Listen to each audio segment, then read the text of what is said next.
Middle east में Iran और Israel के बीच बढ़ते तनाव का असर अब भारत की घरेलू ईंधन बाजार पर भी दिखने लगा है।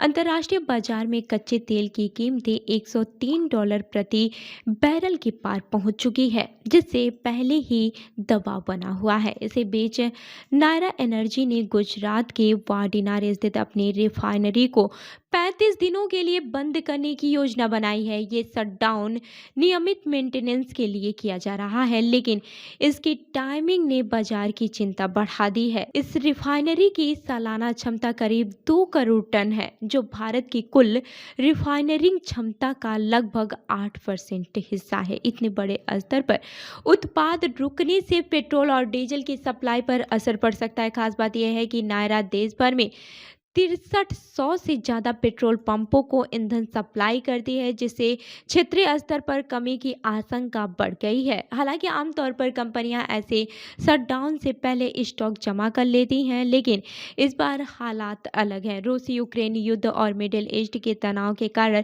वैश्विक सप्लाई चेन पहले से दबाव में है। ऐसे में बाहर से महंगा तेल खरीद कर सस्ते में बेचना निजी कंपनियों के लिए घाटे का सौदा बन सकता है। विशेषज्ञों का मानना है कि अगर हालात बिगड़ते हैं तो पैनिक बाइंग बढ़ सकती है और पेट्रोल पंपों पर लंबी कतारें देखने को मिल सकती है। हालांकि कंपनी का कहना है कि उसके पास पर्याप्त स्टॉक है और सप्लाई बनाए रखने के लिए जरूरी कदम उठाने जा रहे हैं। इस स्थिति में दबाव सरकारी कंपनियों, Indian oil corporation, Bharat petroleum और हिंदुस्तान पेट्रोलियम पर बढ़ सकता है।